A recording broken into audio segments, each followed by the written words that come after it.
Bien, le modérateur de cette séance sur la crise climatique et la médiation environnementale, le modérateur est M. Jacques Bénard, ingénieur civil et médiateur spécialisé dans le domaine de l'environnement et de l'aménagement du territoire au Québec et au Canada. Il est aussi commissaire à temps partiel au Bureau d'audience publique de l'environnement, le BAP, bien connu de la CNDP, et à l'Agence d'évaluation d'impact du Canada. Il est aussi chargé de cours à l'Université de Sherbrooke et à l'Université de Montréal. Jacques Bénard, je vous passe la parole. Merci beaucoup, Christian. Merci aux organisateurs également de nous confier cette première séance plénière. Nous sommes très heureux d'être parmi vous aujourd'hui pour aborder un sujet qui nous concerne tous en tant que citoyens en premier lieu et qui nous interpelle certainement en tant que communauté intéressée par la médiation. Alors, la transition écologique est sans aucun doute le plus grand défi auquel fait face l'humanité. Et s'il est difficile de prédire l'avenir, peut-être qu'on préfère ne pas y penser, une chose apparaît certaine, car elle se manifeste déjà. La transition entraîne des tensions et des conflits. Et ces tensions vont affecter notre capacité collective à s'engager pleinement dans ce virage. Alors, quel peut être le rôle de la médiation dans ce contexte? C'est ce que nous allons aborder avec des spécialistes de la médiation environnementale. Avant de leur demander de se présenter, nous allons avoir une courte présentation de notre grand témoin, Chantal Joanneau, qui ne pouvait malheureusement pas être avec nous au Congrès. Chantal Joanneau est présidente de la Commission nationale du débat public. La CNDP, donc, est cette autorité indépendante qui est garante du droit à l'information et à la participation du public sur l'élaboration des projets et des politiques publiques ayant un impact sur l'environnement.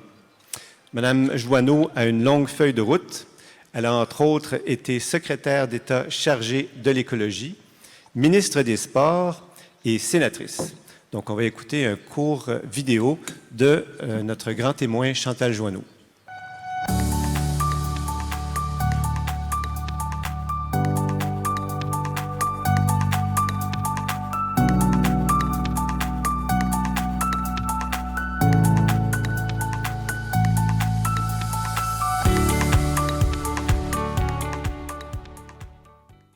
Bonjour à toutes et à tous. D'abord, je voudrais vous remercier de m'avoir invité à ce colloque sur les médiations, surtout dans le contexte actuel, et m'excuser de n'avoir pu être parmi vous ce 5 octobre.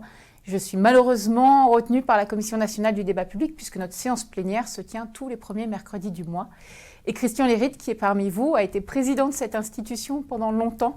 Et c'est donc quelle importance nous accordons à ce moment fort de l'institution. Alors, le thème qui vous préoccupe aujourd'hui m'a amené à me poser plusieurs questions. La première, c'est en quoi la médiation, dans le contexte actuel de transition écologique, est particulièrement indispensable. Et je dirais même la participation du public dans son ensemble. La transition écologique, vous le savez, ce n'est pas une situation temporaire, c'est la nécessité d'aller vers un nouveau modèle de société que nous ne connaissons pas, qui exige des arbitrages extrêmement forts. Le deuxième élément, c'est que la participation du public, c'est quoi? C'est la participation à la décision. C'est la nécessité d'impliquer les citoyens au grand choix du futur. Cette nécessité, elle s'impose dans le champ de la transition écologique pour deux raisons. La première, c'est que c'est le champ de l'environnement. Le deuxième élément majeur, c'est que c'est un choix, et je vous le disais, fondamentalement démocratique. On peut décider dans des bureaux, on peut prendre des décisions avec des avis d'experts ou de scientifiques, mais il y a de fortes chances pour que ces décisions ne soient pas partagées. Or, dans une démocratie, on a l'obligation, effectivement, qu'elles soient bien partagées. À l'issue de ce débat public, le législateur a donc modifié la loi pour imposer que sur tous les grands projets qui ont un impact sur l'environnement, il y ait un temps où on puisse questionner l'opportunité du projet, c'est-à-dire est-ce qu'il faut faire ou ne pas faire ce projet. À l'issue de ce temps de participation, on fait le bilan de tous les arguments qui ont été présentés par le public, les arguments pour, les arguments contre, les espoirs, les inquiétudes, les questionnements. Et le décideur, sur cette base, peut décider de poursuivre ou pas son projet, de le modifier ou non. C'est ce que nous faisons, nous, à la CNDP depuis maintenant 25 ans. Mais nous sommes une instance neutre, c'est-à-dire qu'on n'intervient surtout pas dans la décision finale. On ne dit jamais « nous sommes favorables à ce projet » ou « nous sommes défavorables ». Nous sommes un peu les photographes de la parole du public. Or, la médiation, c'est un peu l'étape supplémentaire, c'est-à-dire qu'on a constaté des désaccords, le décideur a décidé de poursuivre son projet, et là, il faut mettre autour de la table un certain nombre de participants pour pouvoir prendre les bonnes décisions pour la suite. Et vous le voyez bien dans ce continuum démocratique, à un moment où vraiment on ne connaît pas les solutions d'avenir, qui est ce moment de la transition écologique, combien il est important que nous unissions nos forces et nos logiques pour permettre une transition écologique et démocratique. La deuxième question que votre colloque m'a amené à me poser, c'est dans quel cas, effectivement, sous quelles conditions on peut organiser cette combinaison entre le débat public et la médiation. Et en fait, j'ai identifié deux cas particuliers, deux situations. La première, c'est quand il y a une rupture du dialogue, et la deuxième, c'est quand on a la nécessité de conclure ce dialogue. La rupture de dialogue, c'est sur des projets extrêmement conflictuels, quand vous avez un certain nombre de parties qui refusent même de dialoguer. Et donc, on a l'obligation de mettre tout le monde autour de la table pour essayer de définir ensemble les règles qui feraient que tout le monde reviendrait justement autour de la table, tout le monde accepterait de se parler à nouveau. Ça, nous le faisons à la CNDP, c'est ce qu'on appelle des missions de conciliation. Le deuxième espace, c'est vraiment l'espace que je réserverai à la médiation. On a terminé notre débat public, le décideur a décidé de poursuivre son projet, et là, il y a des sujets sur lesquels ça coince. Il y a des sujets sur lesquels on voit bien qu'on a la nécessité de prendre des décisions pour que le dialogue puisse se poursuivre et pour qu'on puisse continuer l'élaboration du projet. Et là, la médiation a toute sa place.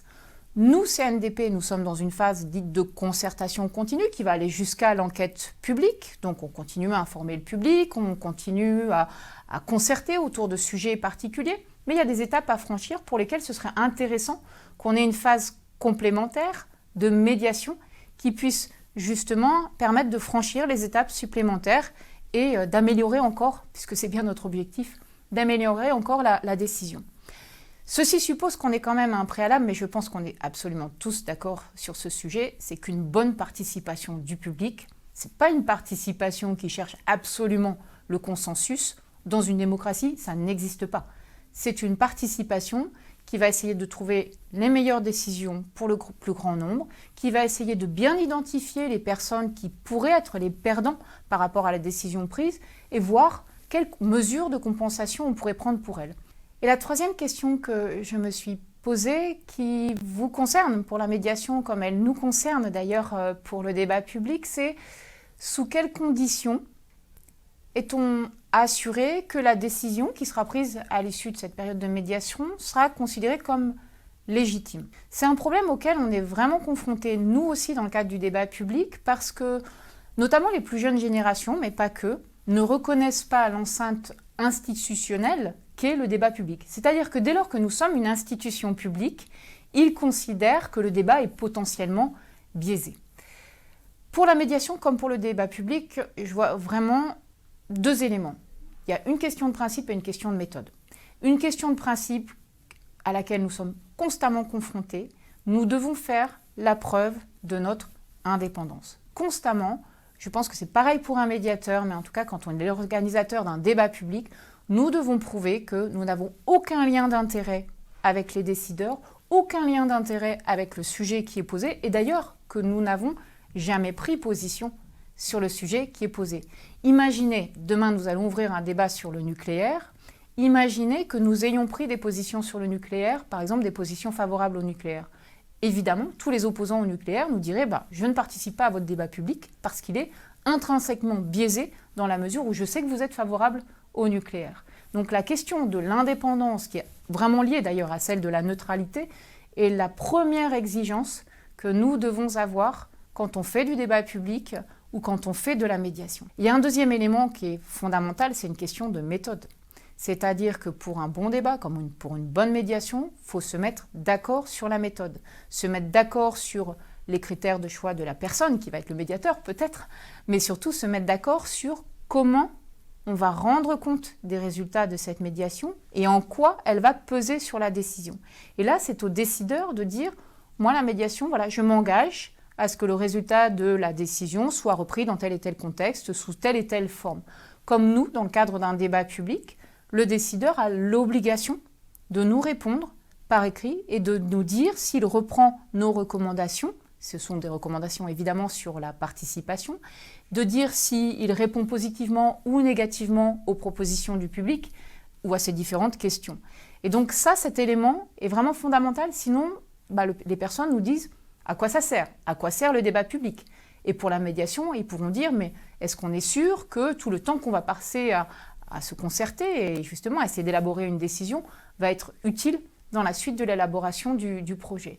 Donc on a vraiment l'obligation complètement partagée d'avoir les mêmes principes qui sont fondamentalement des principes d'indépendance et les principes de méthode, surtout dans le lien à la décision qui est finalement l'essentiel de la participation du public.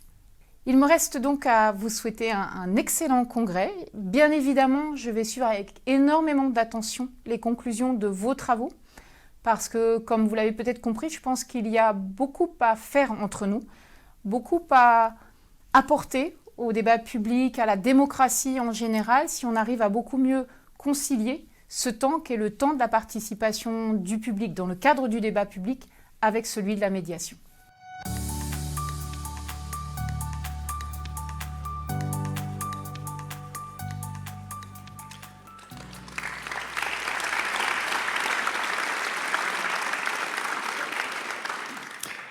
Alors, merci à Mme Chantal Joanneau, notre grand témoin, qui soulève plusieurs thématiques qu'on va aborder lors de notre conversation avec le panel, qui mentionne également la complémentarité entre le débat public et la médiation environnementale, et on va y revenir un peu plus tard. Alors, pour la suite de la séquence, je vais soumettre 3 questions aux membres de notre panel, et ensuite, nous allons ouvrir la discussion avec vous, avec la salle. Et dans ce premier tour de table, donc j'invite les membres du panel à se présenter et à nous donner un premier point de vue sur le sujet. Alors, chacun a choisi une image pour illustrer son propos. Et dans la préparation de la séance, d'ailleurs, je tiens à vous le mentionner, que nous en sommes venus très rapidement à se tutoyer et que nous avons décidé pour cette conversation de poursuivre ce niveau de familiarité. Alors, notre premier panéliste, Ismaël Rins, s'adressera à nous en espagnol et je vous encourage donc à utiliser votre casque d'écoute pour profiter de la traduction simultanée, bien sûr, si vous en avez besoin, ce qui est mon cas.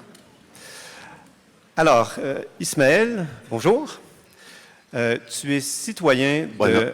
Bonjour. Muy bien, muchas gracias. Buenos días a todos y a todas. Es un placer volver a este segundo congreso, agradecer a los organizadores, especialmente a Santiago Serrano por la posibilidad que nos da de poder traer desde Latinoamérica la palabra aquí en este congreso. Y agradecerte a ti, Jacques. Au momento, Ismaël, donc tu es citoyen de Rio Cuarto, ville de la province de Cordoba, en Argentine. Tu es avocat spécialiste en droits humains et tu as parmi tes nombreuses responsabilités celle du médiateur du peuple. Alors, merci de nous en parler davantage. Gracias. Nosotros creemos que es muy importante poder generar soluciones innovadoras sobre esta temática que tiene que ver con la crisis climática, más bien decimos la emergencia ambiental que vivimos en esta época. Y creemos que cuando una crisis climática nos arrincona como humanidad, la mediación puede ser un camino que genere un diálogo que es necesario, sobre todo en nuestros territorios, para evitar todo tipo de violencias que genera esta crisis que nos impone la tensión que producen quienes vienen por los bienes comunes, quienes están desapoderando a la humanidad de bienes comunes, y las poblaciones y las comunidades más rezagadas que no tienen muchas veces canales de comunicación y el equilibrio necesario para dialogar con poderosos.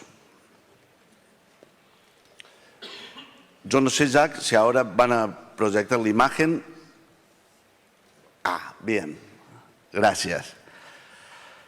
Creo que esta imagen, que podría de alguna manera parecer una parodia, en nuestros territorios es realmente una realidad.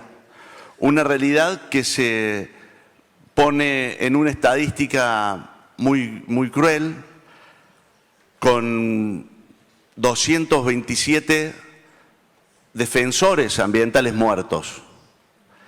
Y entonces en esta búsqueda de equilibrio es muy difícil encontrar herramientas concretas que permitan esta aperturación del diálogo. Yo simplemente les he anotado algunas cifras. De estos 227 ambientalistas muertos, 65 corresponden a Colombia, 30 a México, 20 a Honduras, 17 a Guatemala, 12 a Nicaragua, 6 a Perú. Los demás corresponden al Congo, la India y a Filipinas.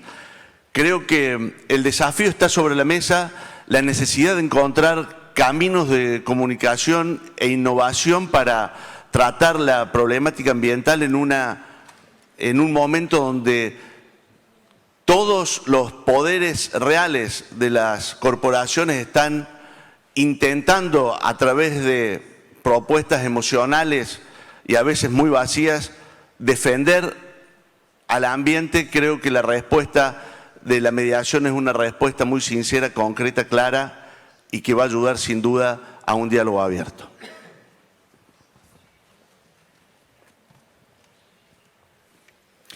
Merci. Espero haber cumplido con el tiempo ya.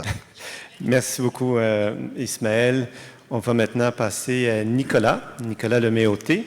Donc, Nicolas, tu es savoyard, géographe, spécialiste de la gestion de l'eau et des rivières. C'est d'ailleurs ce domaine qui t'a amené à la concertation et la médiation.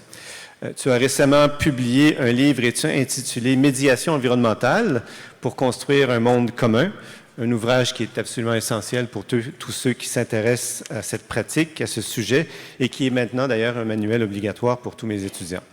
Alors Nicolas, merci beaucoup de nous parler de ton parcours et de ta vision de la médiation. Bonjour, donc merci pour l'accueil, je suis très honoré d'être là. Tu as dit pas mal de choses déjà, donc effectivement, je viens du monde de la concertation et de l'expertise technique. Et ce qui m'a amené à m'intéresser à la médiation, c'était de me rendre compte que les pratiques participatives, on va dire classiques, avaient un angle mort, celui de tout ce qui concernait le relationnel, et également les enjeux de conflit qui avaient aussi du mal à être traités dans les cadres habituels en fait, dans lesquels je travaillais. Je me suis donc formé à la médiation et aujourd'hui j'interviens en tant que médiateur dans l'accompagnement de projets d'environnement, essentiellement donc dans le domaine de l'eau, par exemple pour la réalisation de zones de rétention des crues en amont de zones urbaines à protéger contre les inondations, pour la renaturation de cours d'eau, donc des projets en fait qui ont un impact ou qui sont en fait conçus pour la transition écologique, donc qui ont un impact sur l'environnement et qui mettent en tension des enjeux divers, beaucoup d'enjeux agricoles, forestiers, économiques, des enjeux de loisirs, de paysages, voilà, donc toute une mise en tension en fait d'enjeux autour de ces projets-là. Et ma pratique s'inscrit aujourd'hui dans ce qu'on nomme le dialogue territorial, qui est une pratique de concertation largement inspirée des principes de la médiation, mais pas seulement, je pense qu'on y reviendra. Et voilà, donc ce que je voulais vous partager pour vous montrer un petit peu le contexte dans lequel j'imagine le développement de la médiation environnementale. Donc ce sont des photos qui sont prises à quelques kilomètres de chez moi, et qui concerne, qui montre l'opposition qui montait ces derniers temps autour de la création d'une retenue collinaire pour la neige de culture dans les stations de ski. Et pour moi, c'est vraiment l'illustration d'un phénomène qui est assez global, avec notamment la création d'une ZAD qui n'est plus seulement l'apanage des gros projets d'aménagement, mais plutôt là, en l'occurrence, de projets de taille moyenne. Donc les ZAD, une zone à défendre, avec des personnes qui viennent s'installer sur le lieu de l'aménagement qui est prévu, et qui, pour moi, reflète à la fois en fait une tentative, une pression énorme qui s'exerce sur les acteurs économiques des territoires pour arriver à maintenir en fait leur modèle de développement dans un contexte de pression de plus en plus marquée du changement climatique. Et parallèlement à ça, une montée des oppositions de plus en plus radicales qui portent une vision du monde vraiment différente des porteurs de projets. Et avec ça, un État qui a du mal à dire l'intérêt général et à le faire partager, avec une montée des tensions voilà, qui s'observe. Donc pour moi, ça reflète ce contexte, et là où on a du mal à dire l'intérêt général, et là où les gens ont l'impression de lutter pour leur survie, alors au sens figuré, voire au sens propre, il y a de la place pour la médiation. Et pour moi, donc, on nous demandait de partager une conviction. Donc ma conviction, c'est que la médiation, dans un monde qui est de plus en plus fracturé au niveau de nos sociétés et qui va être soumis au coup de butoir de plus en plus fort du dérèglement climatique et de toute la crise environnementale en général, dans ce monde-là, la médiation propose un chemin, une alternative entre d'un côté la tentation autoritaire et de l'autre une désagrégation sociale qui peut mener effectivement à la violence. Donc sachant que chez nous, c'est pas le même contexte que le contexte latino-américain, mais voilà, il se passe quelque chose. Merci Nicolas. Maintenant, on va passer à Séverine Carès. Donc Séverine, tu vis au Mans, donc pas très loin de cette magnifique ville d'Angers. Médiatrice et chercheur en droit de l'environnement, spécialisée en jeux d'acteurs et en écologie. Tu es aussi cofondatrice de l'Institut international pour la négociation écologique, qui développe une approche renouvelée des relations entre les humains et la nature. Merci Séverine d'être avec nous et de te présenter, de nous éclairer sur ce qu'est la négociation écologique. Tu as tout dit. Tu as tout la dit. Parole. Merci beaucoup. Je suis très honorée d'être là aussi. Donc j'ai un profil de chercheur en droit de l'environnement. Donc je suis partie à la base sur les études d'impact environnemental, qui est ce document qui fait communiquer les différents acteurs autour de la biodiversité.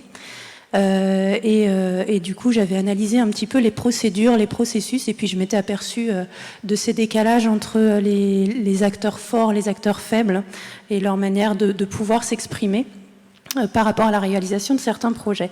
Et de là, on était née la notion de négociation écologique pour essayer de travailler justement sur les interrelations entre les différents acteurs et descendre éventuellement jusqu'à la biodiversité. Donc j'avais travaillé, donc j'ai choisi cette image parce que ce qui m'intéressait particulièrement, c'était la notion de complexité, de voir qu'un impact local a des effets au niveau global, et la manière de pouvoir gérer ces impacts se traite par cette idée de négociation. Donc on l'a déjà abordé avec nos deux collègues. Les conflits sont très violents sur les territoires. Donc on a cette idée de territoire et de communication entre les acteurs au niveau des territoires. La question de la légitimité aussi à défendre l'environnement. Et comment on fait pour permettre de décloisonner un petit peu tout ça. Donc l'idée, c'était en créant l'Institut international pour la négociation écologique, c'était de voir qu'on pouvait avoir plusieurs manières de comprendre notre relation à la nature. Donc nous, on est dans un droit occidental, on est dans une société occidentale qui fonctionne donc de manière anthropocentrée, donc ça veut dire que ce sont des règles qui sont fixées par les humains pour les humains, mais que dans d'autres parties du monde, on a une vision qui est plus écocentrée, où notre relation à la nature est vraiment entendue de manière différente. Et comment est-ce qu'on se met en relation les uns avec les autres de manière pacifique? C'est là que je suis tombée sur la médiation et la diversité d'outils. Donc là, en fait, c'est vraiment cette idée de complexité, d'interrelation, d'interdépendance. Donc on a Edgar Morin qui a pas mal écrit sur ce sujet-là. Et la médiation, donc à travers tout ce dont, peu importe la discipline en fait que vous traitez, que ce soit l'environnement, la santé, la médiation au niveau de l'éducation ou autre, ce sont des outils qui permettent, ou même organisationnels, en fait, ce sont des outils qui permettent d'orchestrer, d'offrir une forme d'orchestration et qui permet de, à la fois, travailler ensemble à travers l'intelligence collective, donc se mettre autour d'un projet pour travailler ensemble et résoudre ces problématiques territoriales, donc à la fois au niveau local et global, et permettre aussi de résoudre les tensions, les conflits, etc. Donc la médiation a vraiment un rôle essentiel dans cette crise climatique, dans cette crise écologique, d'autant plus qu'un élément qui est important, c'est qu'on a des injonctions contradictoires, on a des injonctions par rapport au climat, par rapport aux énergies renouvelables. Donc on va développer l'éolien, on va développer le solaire, mais ces énergies vont aussi avoir des impacts sur l'environnement, sur la biodiversité, et ça crée des injonctions contradictoires, donc des choix à faire, des vrais choix, à la fois au niveau local, mais aussi, comme tout est interrelié, au niveau global. Je donne juste un exemple pour illustrer, parce que c'est un peu flou tout ça, mais si on part sur un exemple concret, par exemple d'éolien, j'ai deux exemples, tiens, l'éolien, pas forcément l'éolien d'ailleurs, l'énergie offshore, si on décide d'implanter une énergie qui capte donc l'énergie des flux de la mer, ça va supposer de s'installer dans un endroit qui est spécifique, où la puissance des vagues est spécifique, où il y a une forme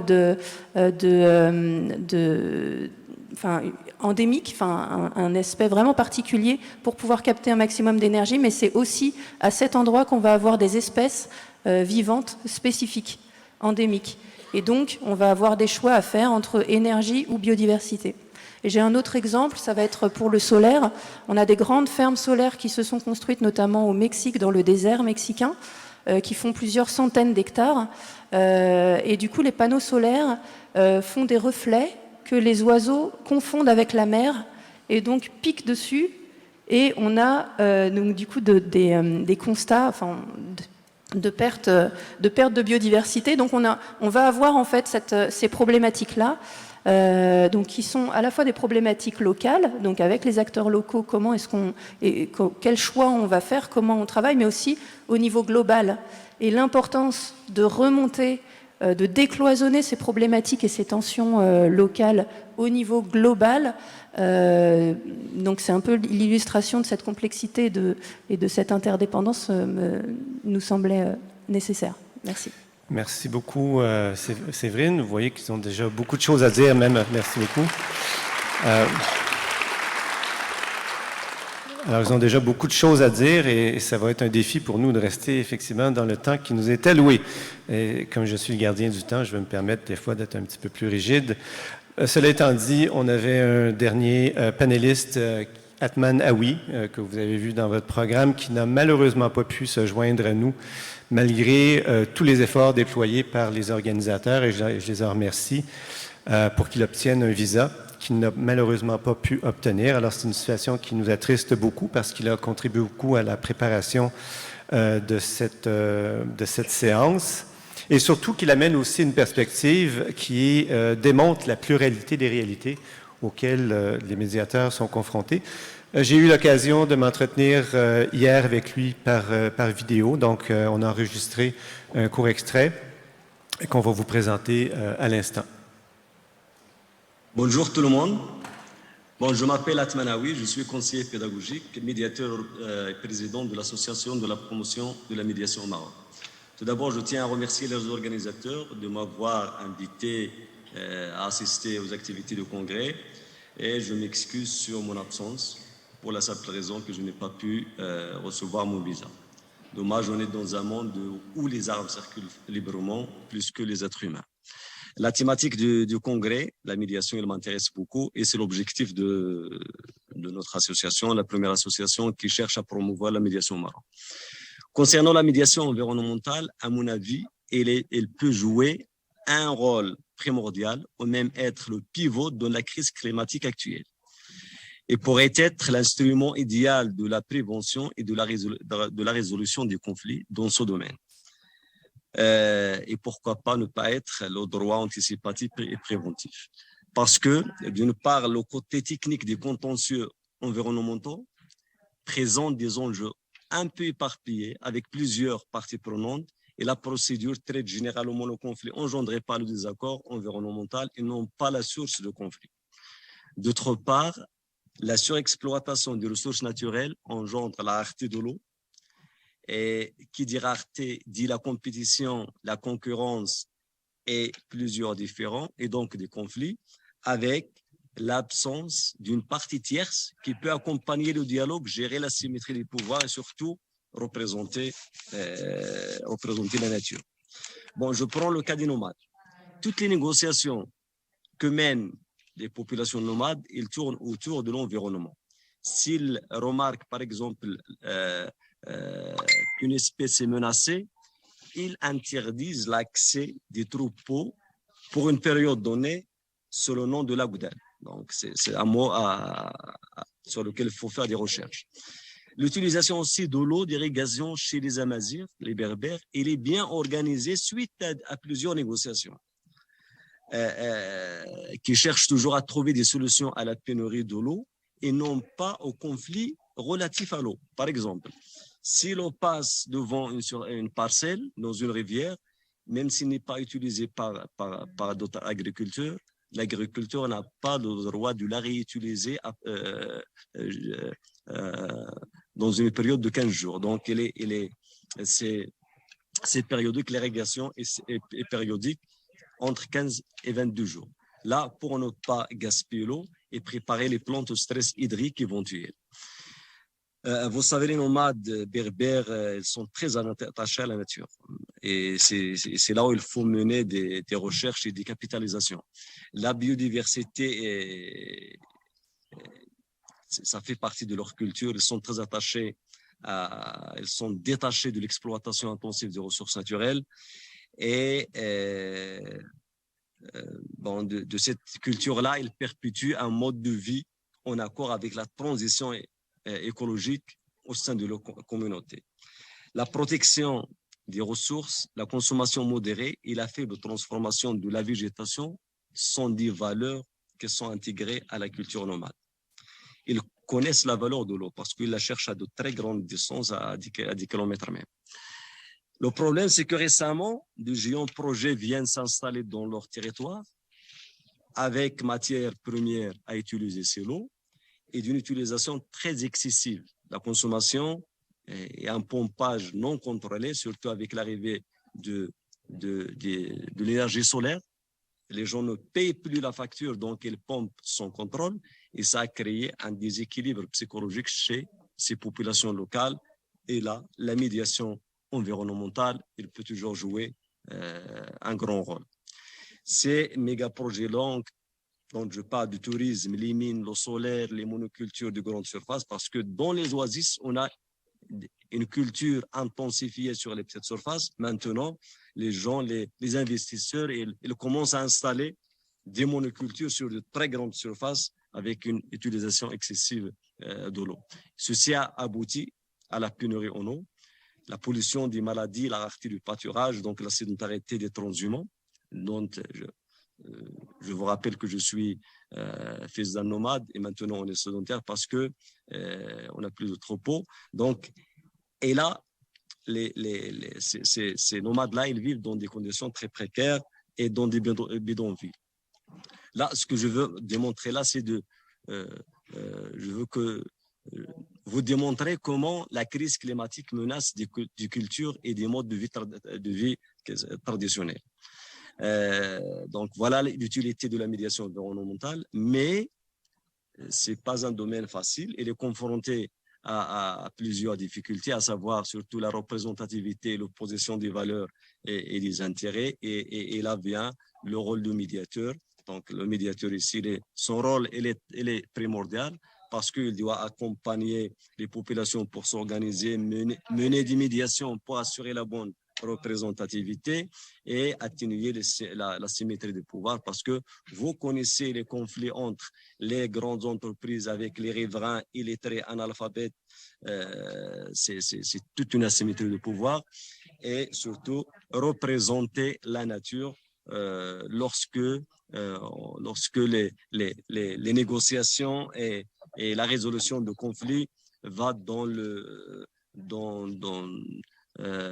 sens où les gens vont chercher le profit personnel, l'intérêt personnel, parce que les populations, ils manifestent et réclament l'exploitation de leurs ressources naturelles, mais quelquefois ils acceptent le projet pour bénéficier d'un petit apport, une piste, une route, une école, un petit dispensaire, même si la nature s'il y aurait destruction de la nature. Je rappelle un peu dans une minute l'expérience sur laquelle on a travaillé au sud-est du Maroc, c'est la gestion d'un conflit entre une grande entreprise et les riverains. Et ce qui est très important, c'est ce qu'on appelle l'Agraou. L'Agraou, c'est l'Assemblée générale. C'était des réunions en plein air sous des arbres où les gens, où toute la population locale peut participer, et chacun a droit à la parole. C'est presque la première fois que les femmes ont participé et donnent leurs avis dans la chose locale. Les enfants ont participé, les âgés, les moins âgés, les jeunes. Donc, c'était une grande assemblée de toute la population de Sette-Douar, une commune rurale. Et ils ont élu un comité de pilotage. Ce sont 7 jeunes qui représentent chaque douar. Ils mènent les négociations, mais ils reviennent de temps en temps vers les Graou pour valider et pour légitimer un peu les résultats des négociations. Donc, voilà ma participation. Dommage de ne pas pouvoir être parmi vous. Je vous souhaite un grand succès. Je souhaite un succès pour les activités de la 2e édition du congrès, comme était la première. Et je souhaite participer à la 3e édition dans de très bonnes conditions. Je crois que ce que font les médiateurs est très important. Ils doivent être fiers de leur travail. Et j'espère qu'Angers soit le cœur battant de la médiation dans le monde entier. Merci à vous.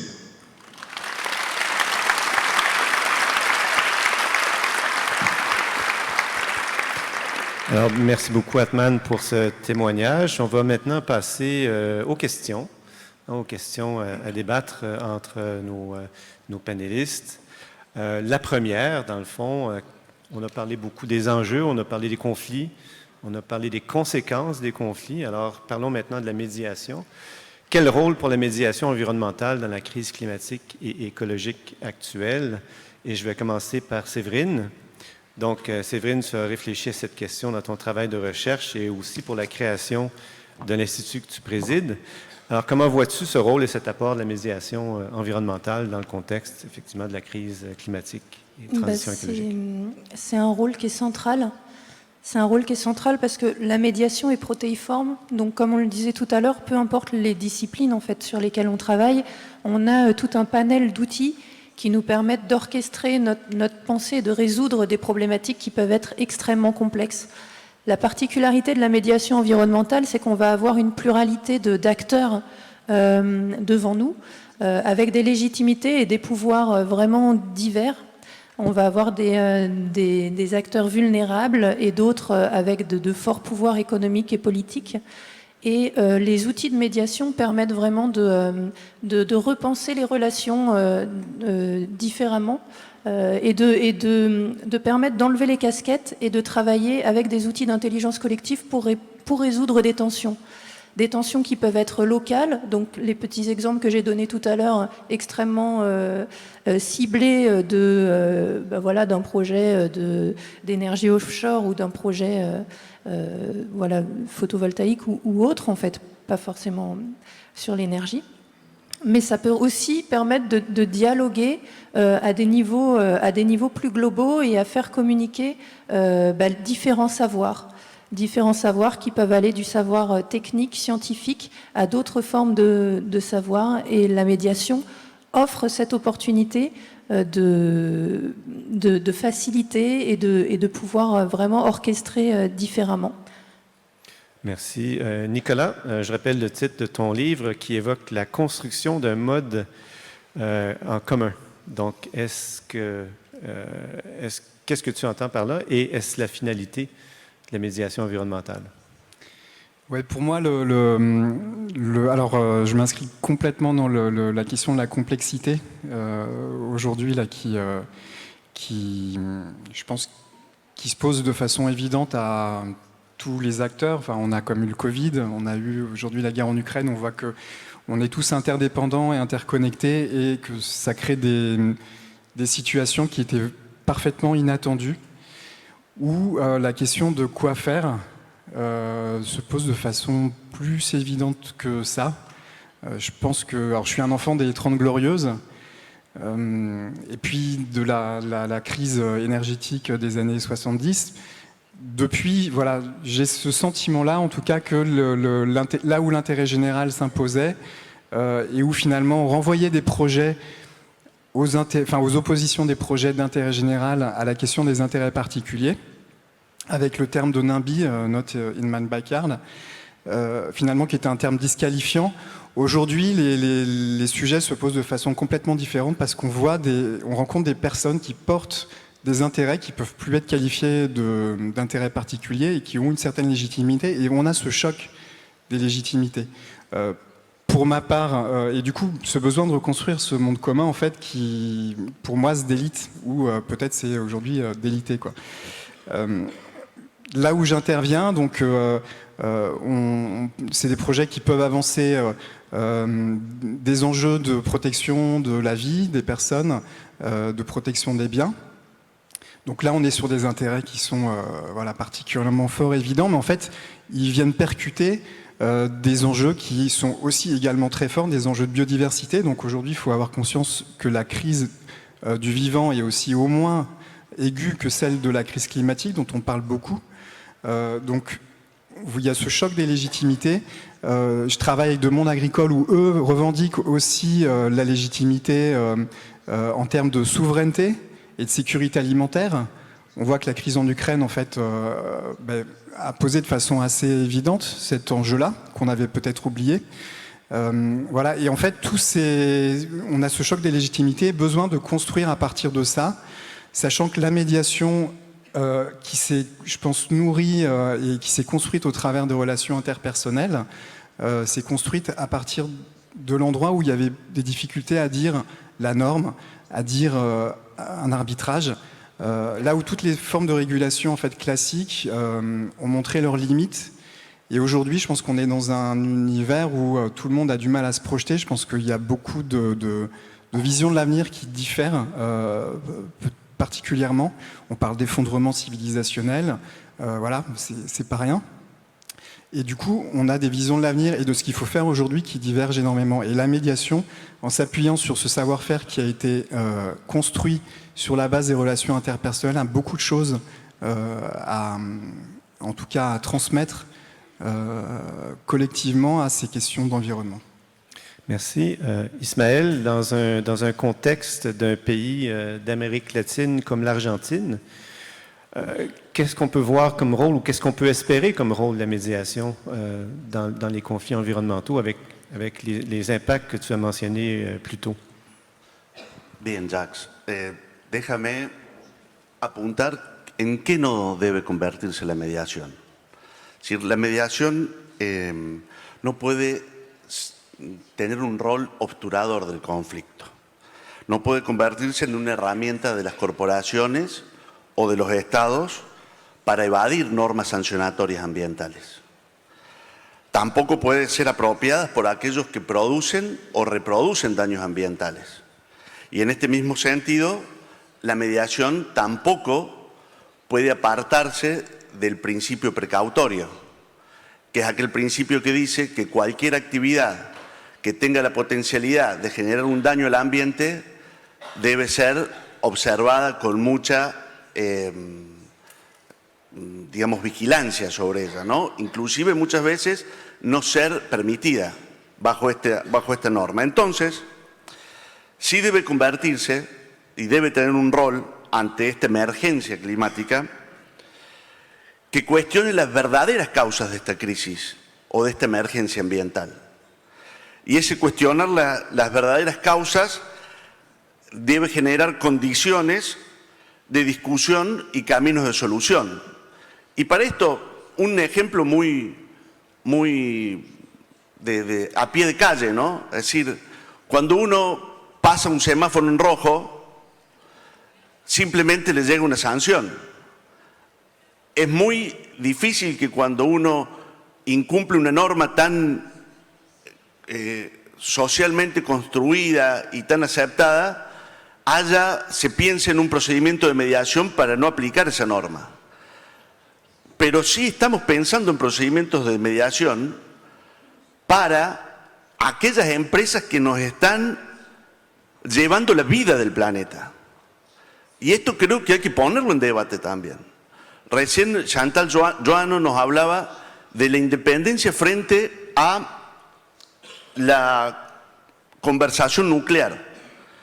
Y creo que ahí hay un problema, creo que va a venir más adelante la pregunta, pero me adelanto. Digamos, hay un a priori en esto, que es cómo somos independientes frente a la muerte del planeta que implica en no frenar la crisis ambiental. Entonces hay un concepto que nos traía tanto Atman como Nicolás, de la responsabilidad que nos tocan a los mediadores, a los defensores de los derechos frente a este avasallamiento permanente. Y entonces ahí viene ese doble concepto. ¿Qué no tiene que ser? ¿Y qué tiene que ser? En ese no tiene que ser, no tenemos que dejar que las corporaciones, los poderes reales y los gobiernos necesitados de recursos financieros para pagar sus deudas, como pasa con los gobiernos latinoamericanos, sigan, o del mundo no desarrollado, sigan generando muerte y desapoderamiento y deshumanización de esto, ¿no? Un poco por ahí va el camino. Merci Ismaël, tu soulèves, je pense, une question qui nous amène à discuter de la neutralité et de l'impartialité. Est-ce qu'effectivement, qui sont des principes, je suis sûr que si on s'adresse à tout le monde dans la salle, on va nous dire la neutralité et l'impartialité, ce sont des principes fondateurs des médiations. Mais dans le contexte de la médiation environnementale, avec ce que tu viens de dire, est-ce que la médiation environnementale, est-ce que le médiateur ou la médiatrice peuvent véritablement être neutres dans un contexte comme celui-là? Qui veut se lancer? Séverine. Moi, j'aurais tendance à dire que oui, que le médiateur doit conserver cette neutralité puisque son rôle va être de mettre des acteurs au pouvoir différents en bonne intelligence pour résoudre une problématique qui peut être locale ou encore une fois globale. On peut solliciter n'importe quel expert, on peut solliciter n'importe quelle connaissance dont on a besoin pour résoudre cette problématique. Et dans ce cas, pour moi, le médiateur peut rester un médiateur neutre. Cependant, dans les problématiques climatiques et écologiques, au vu des dimensions que ça touche, au vu de la diversité des thématiques que ça touche, le médiateur devra peut-être avoir un panel de connaissances, un panel d'outils. Il devrait être bien outillé pour pouvoir agencer en fait sa démarche et résoudre la complexité de ces problématiques-là. Mais je pense que dans tous les cas, enfin pour moi, encore une fois, le médiateur devrait rester neutre et impartial par rapport à ça. Mais encore une fois, le point qui est important pour moi, c'est qu'il doit être en mesure d'entendre les différentes cultures, le dialogue interculturel, la relation que chacun a avec la planète, a avec l'environnement, a avec son milieu, la biodiversité, la nature est vraiment différente. On a des sensibilités qui sont différentes et ce sont ces sensibilités qui doivent être mises en dialogue. Donc tout à l'heure, on parlait d'intérêt général, on parlait d'intérêt particulier. Et ce sont ces filtres-là, en fait, que le médiateur pourra aller chercher pour descendre et ne pas rester uniquement dans les données factuelles, données quantitatives, qualitatives, tant d'espèces touchées. Voilà, à un moment donné, si on a tant de violence, c'est que certains acteurs, quand ils parlent de leur terre, ils parlent d'un membre de leur famille, de leur héritage, de quelque chose qui va au-delà. Il y a la question de la valeur aussi qu'on pourra aborder, mais ce sont des valeurs qui peuvent être universelles. Après, en fonction de là où on a grandi, on ne va pas être touché de la même façon. Mais pour moi, le médiateur donc, doit rester neutre, impartial, mais doit avoir cette ouverture de conscience pour pouvoir mettre en dialogue des sensibilités et mettre en dialogue l'humain, le non-humain, le silencieux et l'invisible. Merci Séverine. Une petite main d'applaudissement. Vous ne gênez pas, hein? Vous avez le droit d'applaudir. Nicolas, tu as mentionné un peu plus tôt le médiateur responsable. Est-ce que c'est une variation de la neutralité? Oui, effectivement, il y avait eu dans mes recherches pour le livre, j'avais mis à jour un débat qui a eu notamment en Amérique du Nord sur la question du médiateur neutre ou du médiateur responsable. Et c'est la question que pose Ismaël. Et c'est vrai, ça vient percuter la question de la neutralité. Quand on voit l'urgence, quand on fait le choix de cette neutralité, c'est un choix actif, quoi. Et pour moi, alors la neutralité dans le contexte européen, je pense que ça c'est important parce qu'on voit qu'il y a vraiment des énormes différences en termes de contexte d'intervention. Dans notre contexte, pour moi, c'est une condition du dialogue. Entre différentes parties. Par contre, le dialogue ne peut pas avoir lieu sous n'importe quelle condition. Et en l'occurrence, au niveau du dialogue territorial, il y a un premier filtre qui est que s'il y a trop de déséquilibre de pouvoir entre les parties, on n'y va pas. Et voilà, l'idée étant que si une partie peut imposer finalement 100% de sa vision sans en supporter les coûts, elle n'a aucun intérêt à aller en médiation, si ce n'est à faire finalement, à légitimer ses rapports de force et à faire du greenwashing. Donc il y a cette attention-là. Après, pour moi, au fond, la neutralité du médiateur, elle appelle l'engagement des autres parties. Il sera d'autant plus... C'est vraiment une mise en responsabilité des autres parties, et c'est vrai que derrière, il y a... on ne peut pas être partout, on ne peut pas être... sur la cause ou sur le dialogue, en tout cas dans mon expérience. Et cette neutralité, elle appelle vraiment à une culture de l'engagement du militantisme. Elle appelle aussi à soutenir pour les pouvoirs publics les associations de défense de l'environnement et globalement toutes les parties faibles. Donc il y a vraiment peut-être un changement de culture à avoir et pas se reposer sur un État qui dit ce qui est juste, ce qui doit être fait, mais vraiment, il faut que chacun prenne sa part, quoi. Et le médiateur, en étant neutre, il laisse cette place-là aux acteurs. Ismaël, est-ce que le médiateur du peuple est neutre et impartial? No, definitivamente, en algunas temáticas como la del ambiente, la neutralidad tal y como está concebida desde el punto de vista de la mediación es muy difícil, porque ya desde la resignificación del nombre, desde el lenguaje, somos defensores de derecho. Esto nos impone una nueva discusión. Si el derecho humano a un ambiente sano puede ser discutido. Y en realidad lo que estamos discutiendo frente a los poderes de las corporaciones, porque es otra de lo que trajo Nicolás, que es el territorio sobre el que mediamos.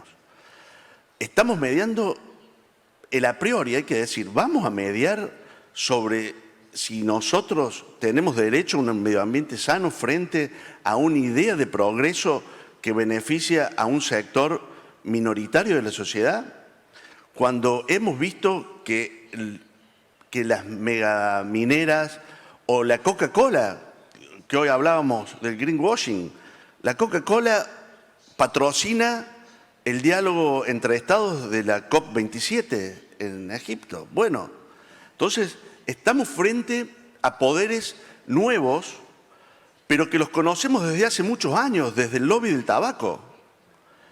Entonces, creo que esta interpelación del poder, esta problematización que la mediación puede hacer, se puede convertir en una innovación de la mediación.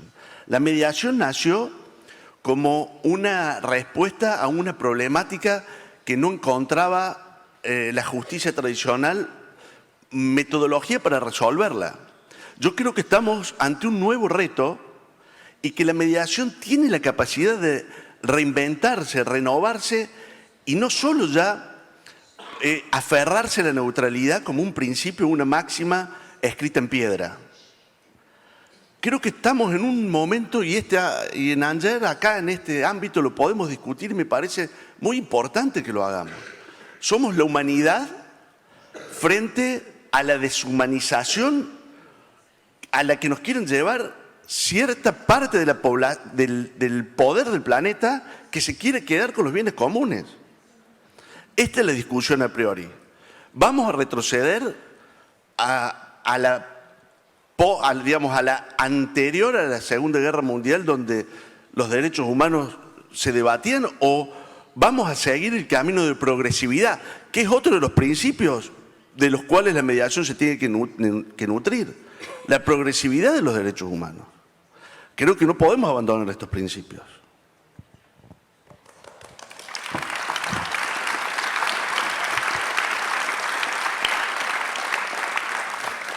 Merci beaucoup, Ismaël. Donc, la réponse était non à cette question, visiblement. Passons à la prochaine. Donc, on voit effectivement qu'il y a des grands intérêts, hein, tu viens de le mentionner, Ismaël, des grands intérêts et je pense que tous nos intervenants l'ont fait, qui s'opposent. Alors, comment trouver des solutions communes, évidemment, par la médiation, pour l'environnement lorsque les intérêts et les valeurs s'opposent? Alors, on parle évidemment des intérêts économiques, écologiques et sociaux, qui sont souvent à la fois à l'origine des conflits, mais qui sont également des conséquences. Et on parle aussi des valeurs, Séverine en a parlé de façon éloquente, qu'on attribue à la nature, soit que la nature a une valeur intrinsèque en elle-même, donc, ou soit qu'elle est au service de l'humain. Alors, on va commencer par toi, Ismaël. Selon ton expérience, dans ton vécu, ces différences d'intérêts et de valeurs sont-elles conciliables? Sí, yo creo que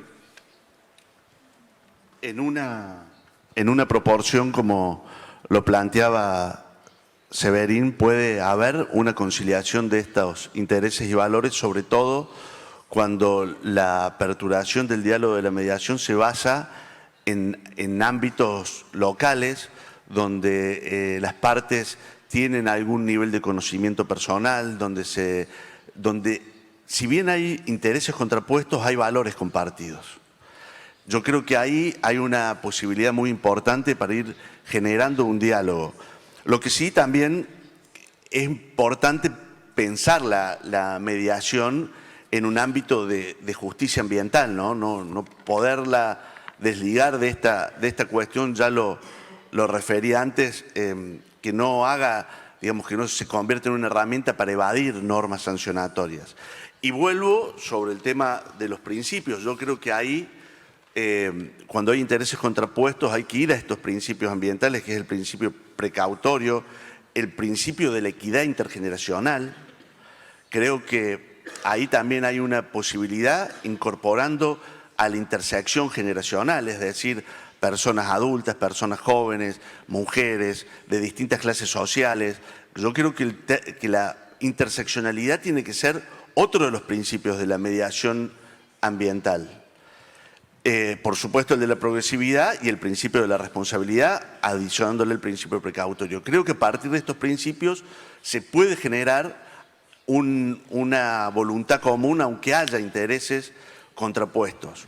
Cuando la cuestión ya pasa al campo de los valores y tenemos valores muy diferentes sobre esta cuestión de la degradación o desapoderación de bienes comunes, y ya ahí creo que la cosa se complica un poco más y que tendríamos que nutrirnos de esa caja de herramientas que nos traería Severina a la mesa y poner al mediador más robustecido, más fortalecido a través de ella.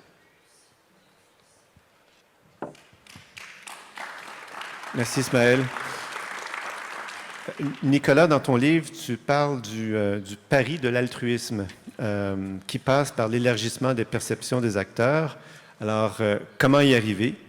Est-ce que c'est pas un peu optimiste?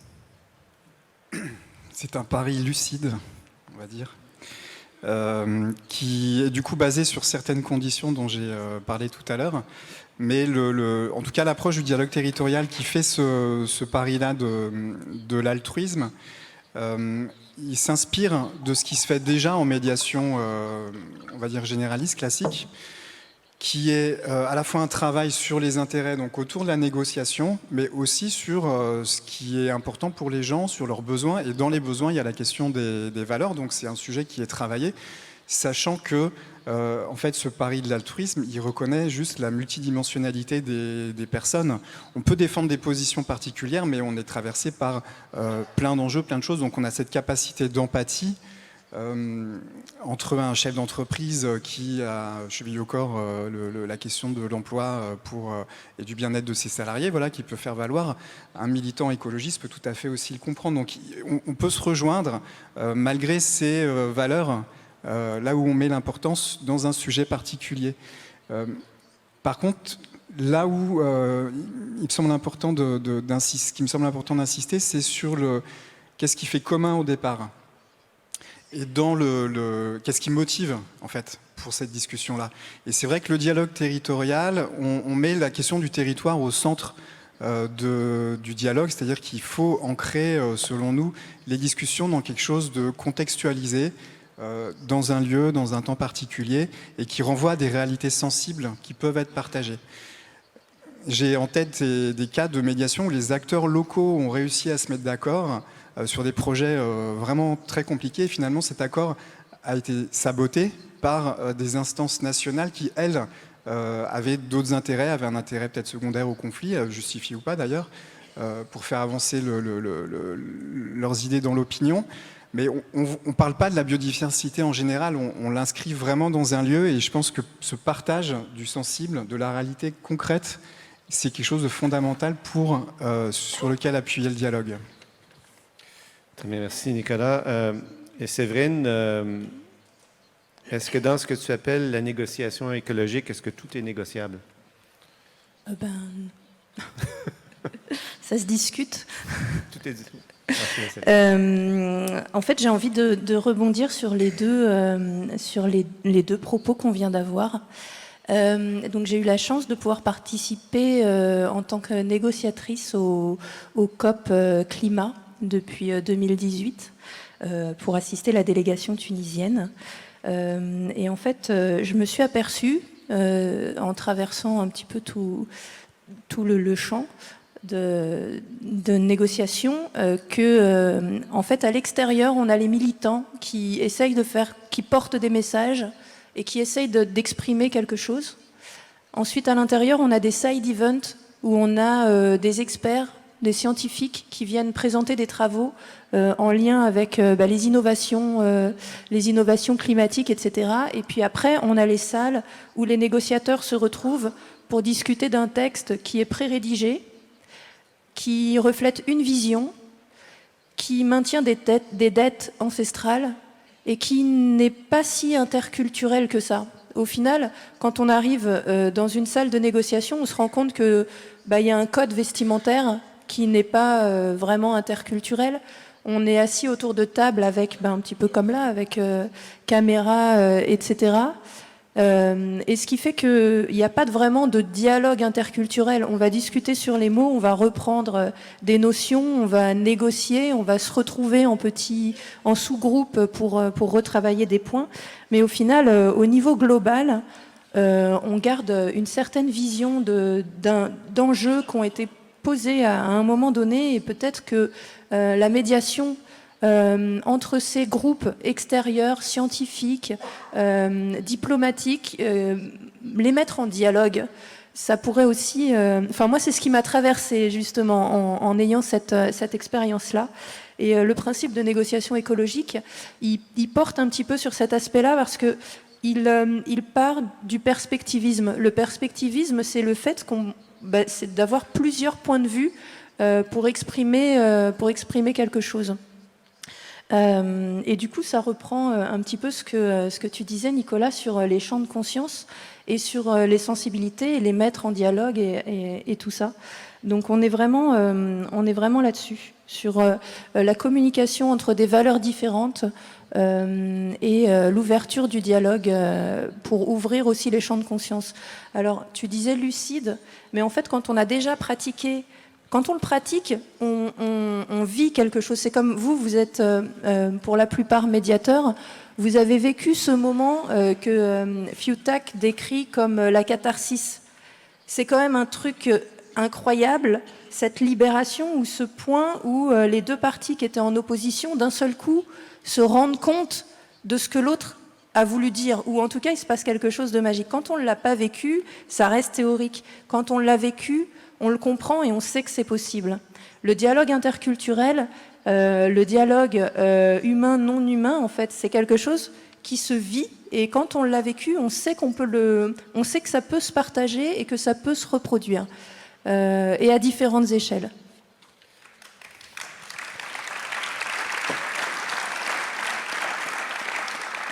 Alors, je vois que le temps avance. J'aimerais bien vous faire échanger plus longtemps, mais on serait obligé de gruger dans la pause et également de gruger dans le temps que les gens dans la salle auraient pour vous poser des questions. Donc, on va aller directement à la troisième question. Mais avant de regarder cette question, on va regarder une courte vidéo. D'ailleurs, ça fait une belle transition à ce que tu mentionnais. Donc, si on peut présenter cette vidéo, elle dure à peu près 5 minutes.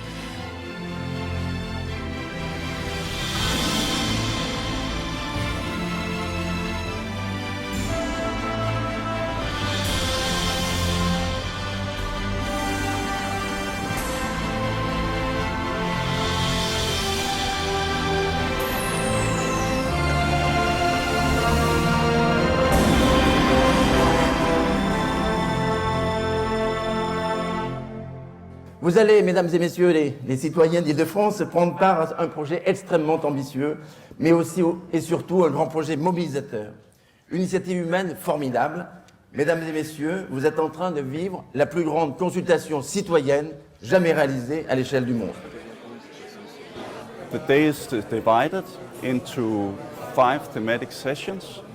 First, citizens watch an information video, then they sit in groups for around 1 hour and discuss a set of questions. At the end of each session, they give their individual votes on their preferred policy options for a COP21 climate deal.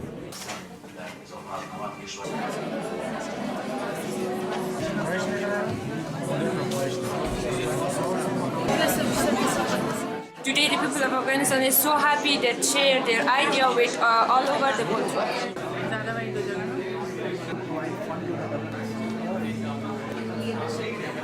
Recently, we have seen a lot of disasters which directly may not be linked to climate change, but people are becoming more aware. Ceux qui ont besoin. Donc, on vous donne un petit peu de Ce que j'ai retenu 2 mots, c'est liberté, c'est débat. Pour avoir un débat libre chez nous, culturellement, nous mettre entre 4 murs, ça n'allait pas fonctionner.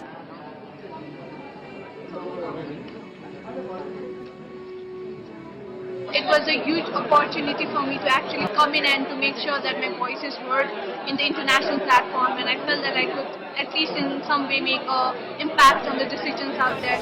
The votes are then counted and reported to a web tool where they become available for immediate comparisons, one country to another, developed countries to developing countries, and so on. C'est une grande première, c'est un symbole. La COP21, c'est aussi l'affaire des citoyens qui veulent participer aux décisions qui les concernent. La démocratie participative est en marche parce que l'avenir de la planète, c'est ce que nous en ferons. Aujourd'hui, nous faisons la preuve qu'il n'y a aucun sujet trop complexe qui ne puisse être partagé avec les citoyens du monde. Pendant 6 mois, ces avis citoyens vont être portés à connaissance, vont être mis en discussion, non pas pour qu'ils s'imposent, mais pour que les décideurs les entendent et enrichissent leurs décisions avec le point de vue des citoyens du monde. I am very thankful that COP21 is happening this year because it's a sign that the countries around the world see that there is a need for us to address the fact that we have not been doing all that we have promised to do. Climate change is one of the most pressing issues of our time. At the heart of meeting the climate challenge are questions about how to meet the needs of everyone in every country as the global population grows from 7 to 9 billion people, or more. Participating in Worldwide Views is a great way to bring your voice to the conversation and give governments confidence to make the new climate change agreement strong and durable. Ce qui frappe, c'est l'extraordinaire enthousiasme des citoyens du monde qui, dans tous les pays, se sont exprimés. Des citoyens très concernés, impatients et volontaristes. 80% des citoyens considèrent que leur pays devait prendre des mesures afin de réduire les émissions de gaz à effet de serre, même si beaucoup d'autres pays ne prennent pas de mesures. Cette perception exprimée par les citoyens d'une solidarité à l'échelle du monde a une puissance exceptionnelle. This isn't a single group's issue. It's a whole world's issue. So the whole world should be represented. Alors, donc, il s'agissait donc d'une vaste consultation planétaire tenue dans le cadre de la préparation de la COP 21. L'objectif de cette consultation était de donner une voix aux citoyens, la plupart du temps exclus, comme le mentionnait Séverine, exclus des grandes négociations qui se font sur le climat entre les acteurs que sont les villes, les gouvernements et les grandes entreprises. Donc, une démarche qui était une initiative de 3 organisations, dont la CNDP, et qui a reçu le soutien du secrétariat général de la Convention cadre des Nations unies sur les changements climatiques. Ce qui nous amène à cette 3e question. Donc, on a pu voir un grand exercice qui a fait participer des milliers et des milliers de citoyens. Et comme on le sait, la médiation ne fait place qu'un nombre limité d'acteurs. Hein. De façon générale, quand on mène une médiation, on ne peut pas faire ça à 10 000 personnes, comme c'était le cas dans le débat citoyen. Alors, dans ce contexte, quelle est la légitimité de la médiation environnementale lorsque toutes les parties ne peuvent être représentées à la table? En d'autres termes, alors que la médiation donne une place qu'à un nombre limité d'acteurs, est-ce que les décisions qui en résultent ne risquent pas d'être considérées ou perçues illégitimes par les citoyens? Donc, je vais commencer par Nicolas. Ton livre comporte 2 chapitres entiers sur la question de la représentation et des absents. Et donc, je comprends que c'est une préoccupation centrale pour toi. Donc, à cette question, quelle est la légitimité de la médiation comme dispositif dans le contexte de conflits environnementaux? Oui, pour moi, c'est une question fondamentale qui conditionne vraiment la légitimité de cette pratique appliquée au domaine de l'environnement, qui a ses spécificités. Il peut concerner des territoires particulièrement grands, il peut concerner le temps long avec des processus très complexes. Donc là, on parle des générations futures. Voilà, en plus des différences institutionnelles ou de pouvoir dont on a parlé tout à l'heure. Et il y a cet écart, effectivement, entre la qualité d'écoute et d'expression qu'on peut avoir au sein d'un groupe restreint. Donc on parle de 12 à 25 personnes pour parler de façon qualitative, a un besoin démocratique de faire participer plusieurs centaines, plusieurs milliers, voire au-delà de personnes, comme on l'a vu dans la précédente vidéo. Et voilà, c'est vraiment un défi qui s'impose et qu'il faut arriver à relever. Et pour moi, il y a deux grands absents aujourd'hui qu'il faut prendre en considération. C'est du côté, il y a la population et il y a la question des vivants non humains, donc qui t'est cher. Et côté population, alors on l'a vu un petit peu, puis Chantal Joanneau en a parlé, on sait aujourd'hui articuler des espaces restreints et des espaces beaucoup plus larges en travaillant sur l'information, sur la consultation et pourquoi pas sur la co-construction. Tout l'enjeu, pour moi, c'est d'arriver à trouver des dispositifs, et là il y a un travail à mener, des dispositifs pour monter le niveau de qualité du dialogue à cette échelle-là qui permettent finalement l'effet dont tu parlais tout à l'heure, qui est celui de la reconnaissance mutuelle, de la compréhension mutuelle et d'évolution des représentations à une échelle de la population. Donc là, il y a vraiment quelque chose à travailler.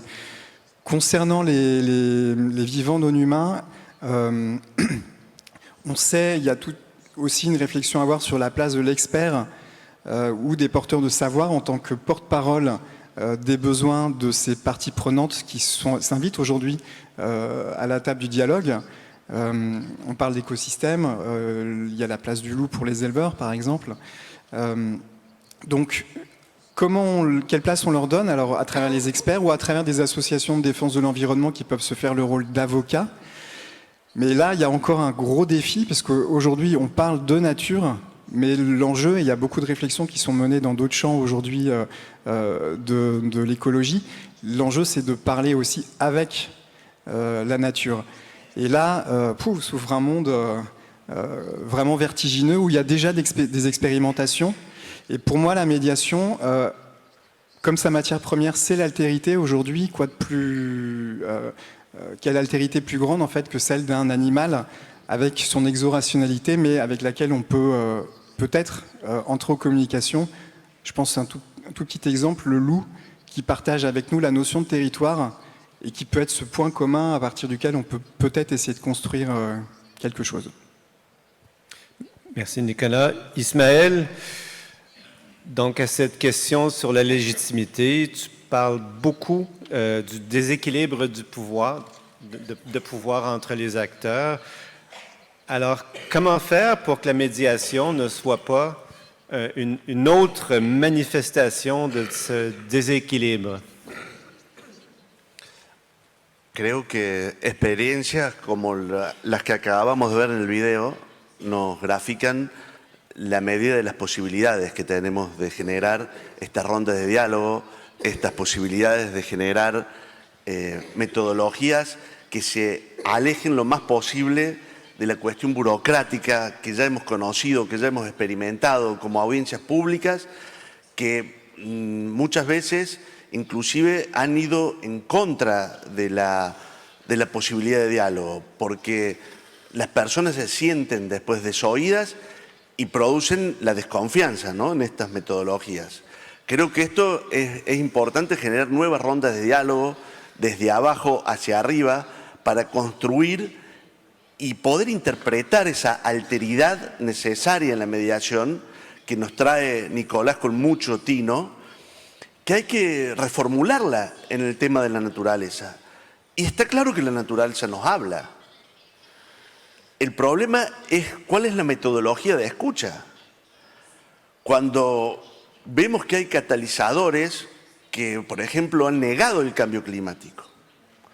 Hay personas que han encontrado justificaciones insólitas sobre lo que está pasando en esta era antropocénica que va degradando el planeta. Entonces, es importante que para lograr legitimidad, por ejemplo, estén representados los niños, niñas y adolescentes en esta metodología de interseccionalidad también que tiene que respetar los diálogos de la mediación. Es importante que los defensores de la naturaleza estén también de alguna manera representados, y acá quiero traer un tema muy significativo también y que creo que impacta sobre estas nuevas metodologías respecto a la solución de problemas climáticos, que son los discursos de odio y la acción y el rol que van a cumplir los algoritmos en esto, ¿no? Sobre todo porque los algoritmos van a responder a intereses. Y esos intereses, seguramente esos algoritmos van a encontrar rápidamente intereses a cuáles resolver, a cuáles responder, y van a ser los intereses de las partes más empoderadas. Y entonces para legitimar hay que destruir de alguna manera o esos discursos de odio contra el ambientalismo. Destruir ese binomio contradictorio entre progreso, en que estamos discutiendo progreso y no progreso. Y escuchar a la naturaleza, esta manera que tiene de hablarnos, esta manera que tiene de advertirnos que algo está pasando y que lo que está pasando no es bueno, y esto que no es bueno es la muerte de un planeta. Entonces creo que la legitimidad se tiene que fundamentar en esquemas participativos novedosos, en esquemas participativos donde la ciencia tenga un rol fundamental y donde podamos asentarnos en un tema que tiene que ver con la independencia de la opinión. En un mundo donde vemos una polarización constante, encontrar la independencia de la opinión es muy importante. Nada más.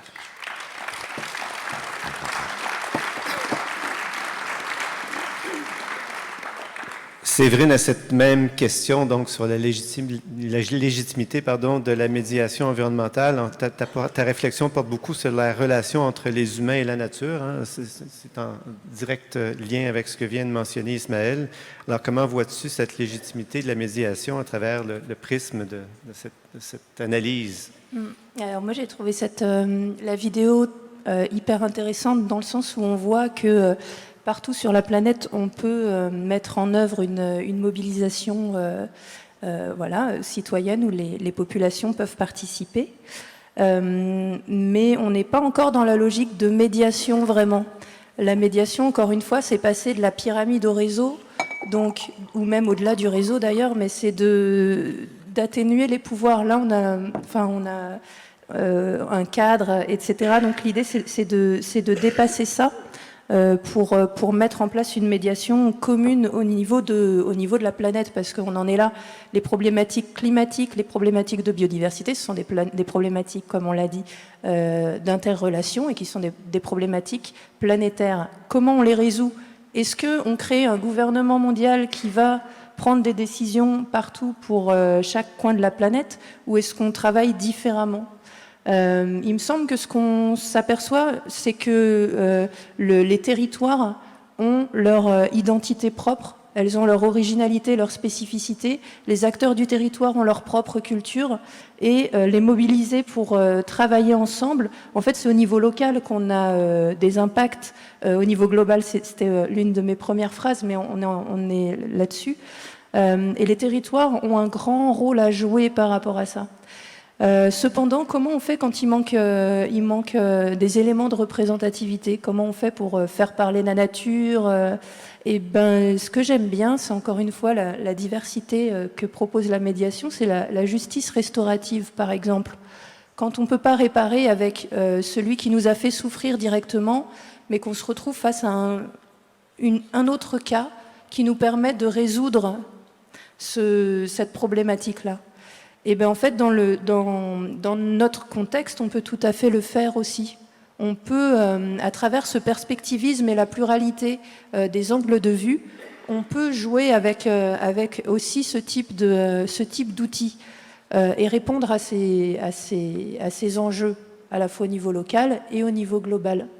Et ce qu'on a fait au sein de l'Institut international pour la négociation écologique, en fait, c'est on a dessiné un modèle de gouvernance qui n'est pas, en tout cas qui ne se veut pas pyramidal et qui se base sur les outils de médiation pour essayer de travailler au niveau local. Donc local, c'est global et local. Et le droit le permet parce qu'on est maintenant de plus en plus sur du droit global, avec des enjeux d'intérêt généraux vus dans une autre perspective. Donc en fait, le droit local, international ne présente pas a priori de barrières pour pouvoir mettre en place, ou en tout cas pour pouvoir y réfléchir, peut-être. Voilà. Merci Séverine, merci à vous trois. On serait rendu maintenant à la période de questions, mais avant cette période, en l'absence de Chantal Joanneau, qui est notre grand témoin, j'inviterai peut-être Christian Lérite à réagir aux propos que viennent de tenir nos trois experts en médiation environnementale. Juste quelques instants, et après ça, on va donc passer à vos questions. Merci. Simplement quelques mots très brefs avant de passer la parole à la salle. La médiation environnementale est assez peu développée dans notre pays, beaucoup moins qu'en Amérique du Nord, par exemple, aux États-Unis ou au Canada. Donc il y a une culture depuis le XVIIIe siècle de concertation, de débat public, comme on l'a vu, qui sont très perfectibles d'ailleurs, mais la médiation est très peu développée. Et je dois dire que en France, on a eu un drame avec un mort sur un petit projet, le barrage de Sivins, dans le sud-ouest de la France, où, pour un petit projet de 7 millions d'euros, il y a eu une opposition extrêmement forte, et donc, dans une manifestation, il y a eu un mort. Et donc, à la CNDP, ça nous a... On s'est posé la question de savoir... On s'est dit, vraiment, c'était un projet de 7 millions, il y avait même d'ouvrage un département, il y avait des écologistes et des agriculteurs, et on s'est dit, mettre autour de la table quelqu'un d'indépendant, comme on disait tout à l'heure, le maître d'ouvrage, les environnementalistes et les agriculteurs, c'est certainement possible d'éviter des drames, certainement possible. Et donc, Chantal Joanneau en a parlé, cette notion de conciliation qu'on a proposée, qui a été inscrite dans les textes, mais qui est peu développée au niveau national. Alors, il y a des médiations au niveau local, hein, j'en connais ici ou là, mais c'est très très peu développé. Et je crois, la véritable question autour de tous ces thèmes de crise climatique, c'est la question de la légitimité de décision. C'est ça la grande question. Hein. Comment rendre des décisions plus légitimes, aussi bien pour des projets, des grands projets, ou bien pour des politiques publiques. Et donc, il y a déjà 30 ans, la conférence de Rio avait dit que la meilleure façon de traiter les questions d'environnement était d'assurer la participation de tous les citoyens concernés. Hein. Et donc, 30 ans après, donc ceci a été repris au niveau européen, en France, etc., 30 ans après, finalement, on s'aperçoit qu'on n'a pas fait tellement de progrès pour cette participation des citoyens. Et cette question de légitimité, ça a été un peu évoqué. Je crois qu'une des grandes questions, c'est que dans toute décision, il y a toujours des gagnants et des perdants. Bon. Et donc, comment identifier les perdants d'une décision publique, que ce soit pour des politiques générales ou autres. Et donc, quand on a identifié les perdants, comment faire en sorte qu'il puisse y avoir des compensations pour les perdants. Alors, on voit effectivement que on a de grands défis, hein, puisque pour notre pays, je crois qu'il nous reste 8 ans pour faire autant d'efforts que les 30 dernières années pour atteindre les objectifs en 2030 de réduction des effets de serre. Donc on voit effectivement le défi considérable que cela pose. Et la question, c'est également le conflit entre l'économique, le social et l'environnemental, parce que ce que certains disent, le conflit entre la fin du mois et la fin du monde, hein, qui est souvent évoqué maintenant dans notre pays, parce que on voit évidemment que les gouvernants du monde sont confrontés évidemment à ces questions qui sont fondamentales. Tout le monde est favorable à la réduction des énergies fossiles. Il n'empêche que quand l'essence ou le gazole est à 2,50 € ou 2,40 €, l'État donne une contribution actuellement de 30 centimes pour réduire effectivement cela, et donc d'une certaine manière pour subventionner d'une certaine manière les énergies fossiles. Et donc ça c'est un grand défi évidemment qui nous concerne tous, parce que comme le disait fort bien Ismaël, et je le rejoindrai totalement, qu'un certain nombre de personnes ont dit il n'y a qu'une planète, il n'y a pas de plan B. Et donc, sauver la planète, mais pour sauver la planète, effectivement, il faut prendre des décisions qui n'oublient pas non plus la fin du mois. Merci, Christian.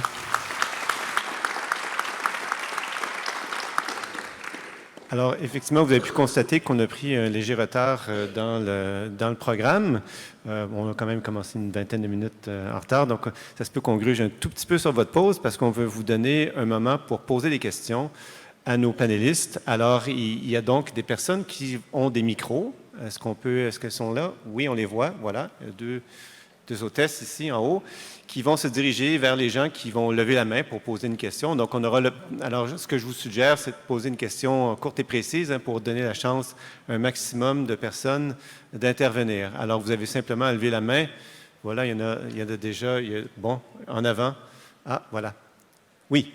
Bonjour. C'est allumé? Oui, vous pouvez vous présenter aussi en commençant. Alors, Cécile Lévesque, je suis jeune médiateur, voilà.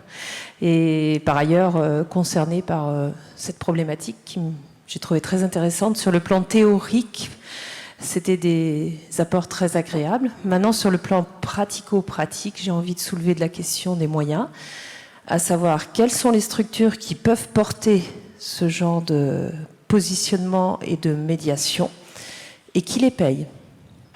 Deux bonnes questions. Alors, quelles sont les structures qui peuvent porter ces médiations et qui rémunèrent ces structures-là? Ismaël? Bueno, en Argentina básicamente las estructuras son las defensorías de derechos, defensorías del pueblo, donde tenemos ámbitos de mediación comunitaria, las paga el Estado y generalmente articulamos también con las organizaciones de mediadores que tienen expertise ya o que venimos estudiando y venimos haciendo un camino de aprendizaje en un tema también para nuestro continente novedoso e incipiente. Entonces creo que es importante que los estados locales también se involucren porque muchas veces la conflictividad se da en un ámbito local y esto pareciera que los estados locales son un poco reticentes, pero también creo que es importante que estén presentes. Peut-être Nicolas, parler, oui. En tout cas, en France, il y a beaucoup de collectivités qui aujourd'hui ont des projets ou qui sont confrontées à ces problématiques-là, donc qui peuvent être des donneurs d'ordre.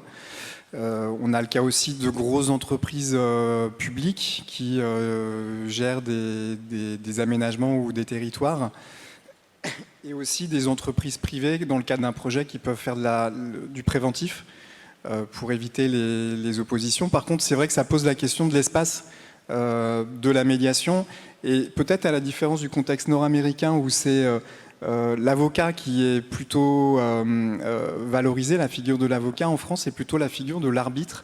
Et c'est vrai qu'on pense assez facilement à l'État qui peut se poser en tant que médiateur, mais avec les limites que ça. Donc là, il y a peut-être une concurrence en termes de légitimité entre l'État et un médiateur indépendant, neutre. Et c'est une vraie question, du coup. Prochaine question, Santiago. Oui. Bonjour, Santiago Serrano, médiateur du département de la Seine-Saint-Denis et membre de la MCT. Moi, j'avais une réflexion et une question. Une réflexion, c'est que c'est vrai que sur la question de la fin du mois, la crise, le besoin social, c'est une vraie question, mais en même temps, je me rends compte qu'avant qu'il y ait crise climatique, cette question-là était toujours là. Donc le modèle qui ramène à la crise climatique, avant que cette crise climatique ne soit reconnue, ne résolvait pas la question de la fin du mois. Et puis, de façon prosaïque, j'ai envie de dire, si la fin du monde arrive, la question de la fin du mois sera réglée automatiquement. Et la question, c'est, quand je lis le rapport du GIEC, les médiateurs, il y a une question de posture professionnelle. On dit neutralité, impartialité. Mais quand on est médiateur dans le milieu de l'environnement, forcément, on a un parti pris de la défense de l'environnement face à des intérêts qui le dégraderaient. Donc du coup, comment être neutre et impartial? Question que j'ai déjà posée, mais je pense que Séverine, tu as le micro prêt. Je l'ai noté, cette question. En fait, j'ai noté, où est-ce que j'ai noté? Est-ce que être sensible, ça veut dire avoir un parti pris pour la nature? Est-ce que parce que le médiateur peut comprendre ou peut traduire une sensibilité, ça veut dire qu'il a un parti pris? Je prends un autre exemple dans un autre domaine, dans les affaires, disons, immobilières. Est-ce que parce que le médiateur a des connaissances en droit immobilier, il a forcément un parti pris? Est-ce qu'un médiateur expert peut être neutre et impartial? Donc je pense qu'un médiateur de l'environnement peut être neutre et impartial et peut aussi avoir développé des compétences ou des qualités qui lui permettent de traduire d'autres niveaux de sensibilité qui sont importants à prendre en compte aujourd'hui quand on est dans cette complexité de faire dialoguer les visions, on va dire, western, enfin, occidentaux et le reste du monde, quoi. Donc, il y a quelqu'un qui a une question en bas ici, qui a levé la main. On a deux personnes ici. Ouais, en fait, il y en a plusieurs. On va commencer par monsieur en bas ici. Bonjour. Alors. Voilà. Bonjour. Oui, bonjour. Je suis Lucie Tétégan, je suis médiateur. Je suis membre de l'Association internationale interculturelle des médiateurs, Bridge. Je voudrais intervenir par rapport à la représentativité des non-vivants, la biodiversité, la représentativité des populations dont on a parlé tout à l'heure. Je pense que nous, les médiateurs, si nous voulons intervenir dans ces domaines-là, nous devons prendre en compte la connaissance locale. Parce que ce qu'on a vu jusqu'à aujourd'hui avec les organisations internationales qui interviennent dans ces domaines pour essayer de résoudre le problème climatique, c'est qu'ils ne tiennent pas compte des connaissances locales. On a vu que dans un village, le chef de village, le chef de terre, moi je suis africaine, je viens d'Afrique, et donc je sais de quoi je parle. J'ai milité et je continue de militer dans des associations écologiques et environnementales, tout en étant médiateur, notamment dans la pêche artisanale. Et on a vu qu'il y a eu des conflits, et quand on a pris en compte les connaissances locales, des leaders communautaires, qui savent par exemple que quand il y a telle herbe et telle plante qui pousse dans l'eau, ça signifie quelque chose. Ça veut dire que l'eau devient chaude et qu'il y a un problème qui se pose. Par exemple, les fougères en Afrique de l'Ouest, c'est un fléau. On voit des fougères qui poussent dans l'eau et qui empêchent les pêcheurs de faire leur activité. Pendant longtemps, on a essayé d'enlever ces fougères. Et dans le barrage de Kossou en Côte d'Ivoire, dont je connais l'exemple, les leaders communautaires connaissent la plante qu'il faut faire pousser tout le long du barrage pour éviter que les fougères ne repoussent à nouveau. Donc, je voudrais inviter, nous les médiateurs, lorsque nous allons intervenir, parce que c'est un monde nouveau qui s'ouvre à nous, il faudrait qu'on prenne en compte donc les connaissances locales et impliquer les leaders communautaires dans le dialogue, dans l'espace de dialogue que nous allons ouvrir. Très bien. La connaissance culturelle, très importante. Merci beaucoup de cette intervention. Merci. Et je voudrais rejoindre justement Madame Levesque, celle qui est intervenue la première, pour dire que le problème qui se pose, c'est qui soutient le côté financier. Ah oui, c'est Moi, j'ai été interpellée par le problème de l'hydraulique au Nigeria et ailleurs. Ce problème se pose en Afrique. Les gouvernants veulent développer, veulent exploiter le pétrole. Les populations n'en veulent pas. Alors, qui soutient? Si on veut intervenir en tant que médiateur, qui va soutenir le côté financier? Je vous remercie. Merci beaucoup. À la question des connaissances locales, Nicolas, particulièrement, toi qui es très impliqué dans le dialogue territorial, est-ce que c'est une dimension clé au dialogue territorial, cette connaissance locale des acteurs communautaires? Oui, il y a effectivement la parole de l'expert qui, au sens dur du terme, on va dire, qui est souvent issu de domaines de disciplines techniques et qui, en tout cas dans le contexte français, vient finalement souvent écraser la parole, la connaissance sensible qu'ont les acteurs. Je pense notamment aux agriculteurs qui ont un lien avec ce territoire. Donc on retrouve les mêmes problématiques en fait de connaissances locales et qui sont situées, et c'est vrai qu'il y a un énorme enjeu en fait de laisser la place à ces connaissances-là, alors que l'environnement est marqué par une expertise. En fait, on voit tout à travers des cartes, des diagrammes, et en fait, il y a autre chose. Et cette connaissance-là qu'ont les acteurs de terrain, il faut arriver absolument à la valoriser. Enfin, je partage à 200%. Merci. Alors, prochain intervenant ici. Merci. Vincent Meunier, médiateur, et surtout la conseillère municipale.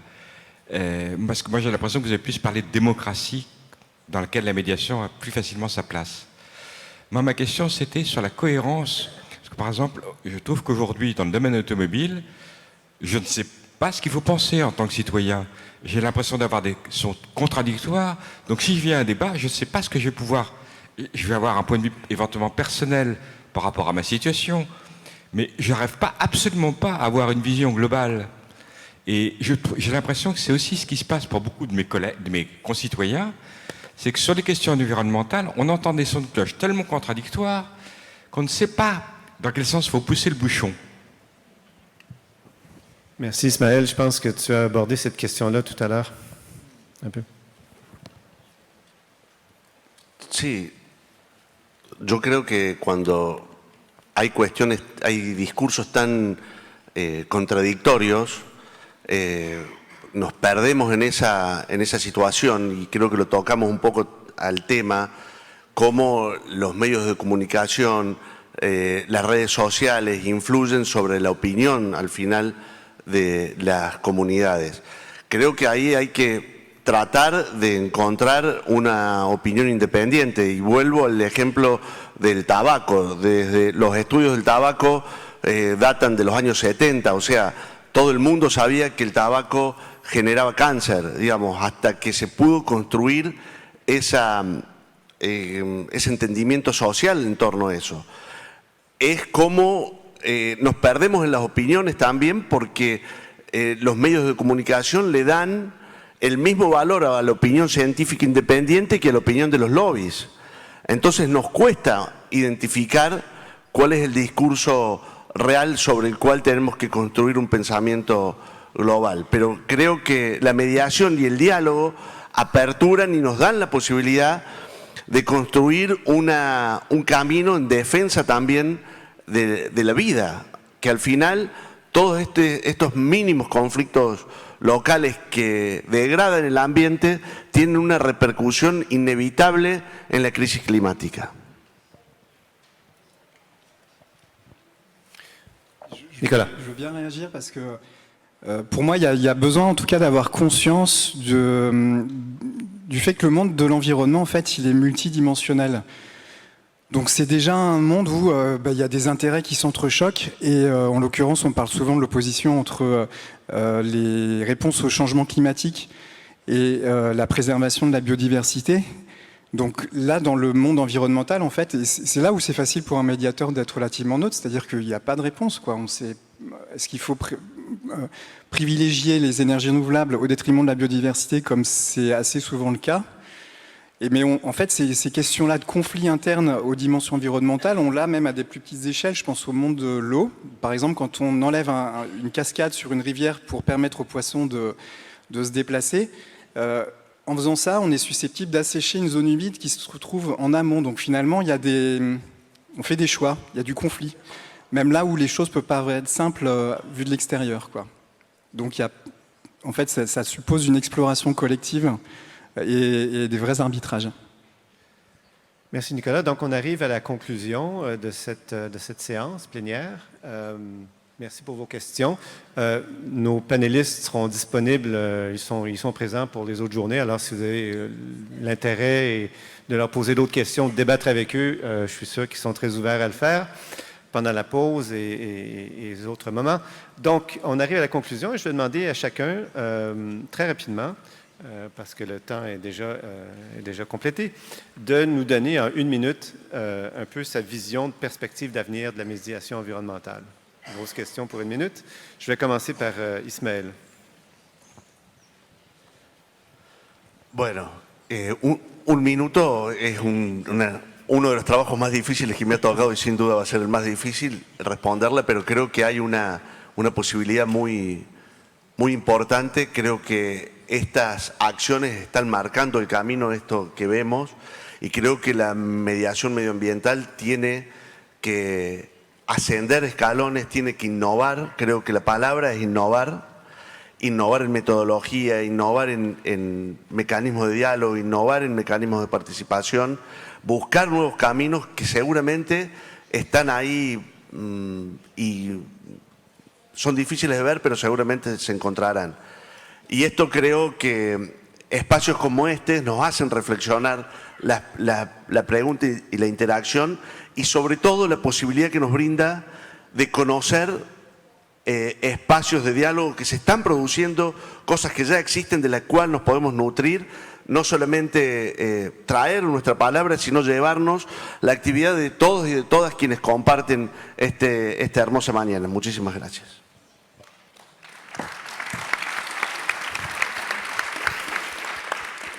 Séverine. Moi, je suis vraiment convaincue que la médiation, c'est l'outil d'avenir pour régler toutes ces tensions au niveau local, encore une fois, global, encore une fois, surtout de manière pacifique. et pas uniquement scientifique, et pas uniquement économique, et pas uniquement politique. Ce que j'ai appris à travers donc les formations à la médiation et puis les pratiques, les cas pratiques, etc., c'est qu'avec la médiation, on n'apprend pas que à raisonner avec la tête, mais on ouvre les champs de conscience, les perspectives, on ouvre son cœur aussi. Et ça fait passer une autre forme de dialogue. Et je pense qu'appliquer avec les méthodologies appropriées, aux échelles appropriées, il y a un gros potentiel pour construire quelque chose de différent et de beau, avec un peu d'espoir.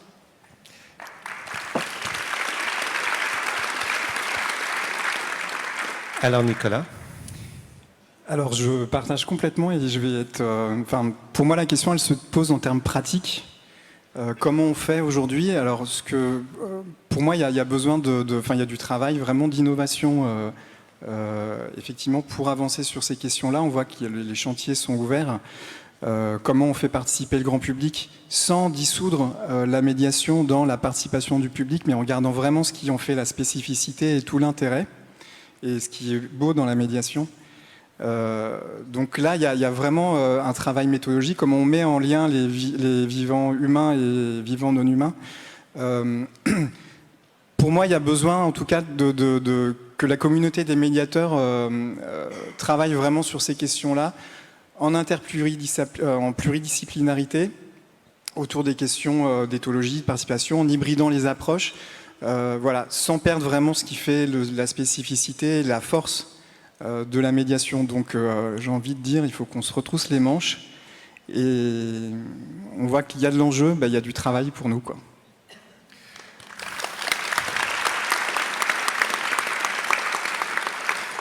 Alors, il me reste qu'à vous remercier, Ismaël, Nicolas, Séverine et Christian aussi. La préparation de cette séance-là a été pour moi très agréable, très enrichissante aussi. Merci beaucoup de votre investissement dans la préparation. Et donc, pour la salle ici, on me dit de vous inviter à passer à la pause. Et donc, il y a des cafés, bouchées et autres. Et d'en profiter de ce moment pour choisir votre prochaine activité. Et encore une fois, merci beaucoup d'avoir participé à cette séance.